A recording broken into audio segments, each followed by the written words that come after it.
Is this switched on? Yeah? Yeah? Thank you very much.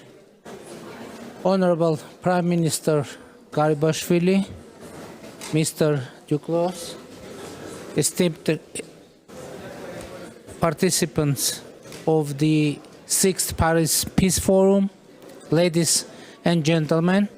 First of all, I would like to express my gratitude to President Macron for the wonderful organization of the forum, warm hospitality and invitation. One of the pillar records of the forum documents is that 2 billion people worldwide live in conflict-affected areas. From the point of view of the Republic of Armenia, it would be more precise to write that sentence as follows. As a result of ethnic cleansings, more than 500,000 Armenians no longer have the opportunity to live in their homeland. 500,000 is the number of Armenians who were forcibly displaced from Azerbaijan and became refugees as a result of ethnic cleansing. About 360,000 of them were forcibly displaced from Azerbaijan since the beginning of the 90s as a result of the Sumgait and Baku massacres and Armenophobia. Since then, Armenophobia unfortunately has been the state policy in Azerbaijan. And before that, under the Soviet Union, due to administrative and psychological pressures, Armenians had to leave Nakhichevan and many other areas of Azerbaijan. Around 26,000 Armenians flee Nagorno-Karabakh during the 44-day war of 2020. And as a result of the large-scale attack and ethnic cleansing perpetrated by Azerbaijan against Nagorno-Karabakh on September 19 of this year, around 105,000 Armenians were forced to leave Nagorno-Karabakh within a week. For a long time, we have alerted the international community that such a prospect becoming more and more realistic, especially after the illegal blockade of the Lachin corridor in December 2022. But the international community did not take any adequate measures, and we cannot blame those people who claim that the forced displacement of Armenians from Nagorno-Karabakh took place with the silent or behind-the-scene agreement of some of the international players. Nevertheless, dear participants, I have not come to this peace forum to talk about war.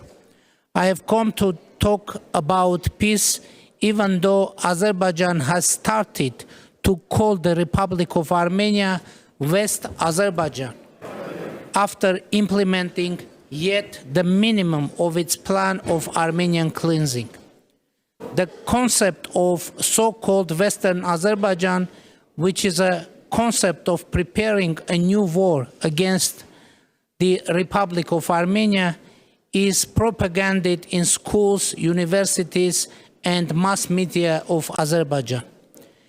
And all this, despite the fact that we seem to be close to signing a peace treaty with Azerbaijan, notwithstanding the fact that the above-mentioned issues raised significant questions regarding the sincerity of Azerbaijan. But it does not shake our commitment to the peace agenda, and we hope to sign a peace treaty with Azerbaijan in the coming months based on the following 3 principles agreed upon in the negotiations held in Brussels. Principle number 1. Armenia and Azerbaijan fully recognize each other's territorial integrity and sovereignty based on the understanding that Armenia's territory covers 29,800,000 square kilometers and Azerbaijan 86,600,000 square kilometers. Principle number 2. Armenia and Azerbaijan confirm their unequivocal commitment to the 1991 Almaty Declaration as a political framework for the delimitation. For your information, dear participants, Almaty Declaration was signed by the 12 republics of the Soviet Union on December 21, 1991. Under that declaration, the 12 republics of the former USSR, including Azerbaijan and Armenia, recognize each other's territorial integrity, sovereignty, the inviolability of existing, that is, administrative borders, and therefore the existing administrative borders between the republics of the Soviet Union become state borders. Principle number 3. Future transport arrangements for unblocking transport and economic links in the region will respect the principles of sovereignty, jurisdiction, reciprocity, and equality of all countries. We reached an agreement on these principles during the negotiations with the President of Azerbaijan in Brussels, and these agreements were recorded in the statements of the President of the EU Council, Charles Michel, following the May 14 and July 15, 2023 trilateral meetings. French President Emmanuel Macron and German Chancellor Olaf Scholz also expressed their support for these principles, which is expressed in the quadrilateral statement of Granada signed by Charles Michel, Olaf Scholz, Emmanuel Macron, and me, and it happened last month. And if Azerbaijan doesn't reject those principles, it means that signing a peace treaty with Azerbaijan in the coming months becomes very realistic. Unfortunately, the President of Azerbaijan refused to participate in five-party meeting in Granada last month.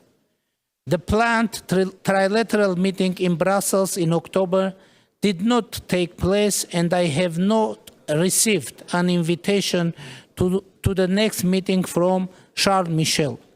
I hope our European partners are committed to their obligations.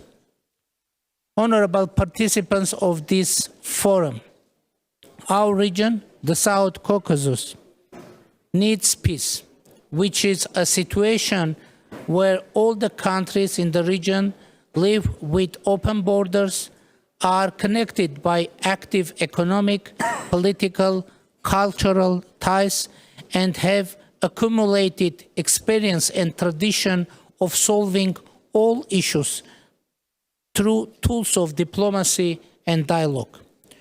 To provide such a situation will be very difficult without reopening the transport communications and taking this into account. The government of the Republic of Armenia has presented the Crossroads of Peace project.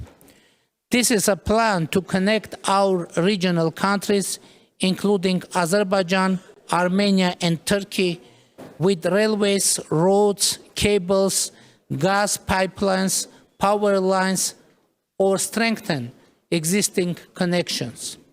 As you know, at the moment we do not have any functioning road, nor any functioning railway, cable, pipeline, or power line with either Turkey or Azerbaijan. And we propose to change this situation positively. The Crossroads of Peace project will also bring benefits to Georgia and Iran, including bilateral as well as in terms of strengthening ties with Azerbaijan, Turkey, and Armenia. The details are provided in our Crossroads of Peace brochure, which is distributed to you, and I hope that we will be able to implement the project as a guarantee of stable and long-term peace in our region.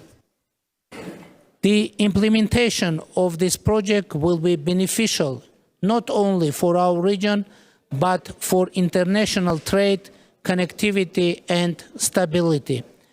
And I hope for support not only regional countries, but from the international community in general. Definitely, we are in front of very important, let's say, historic crossroads. So let's make it crossroads of peace.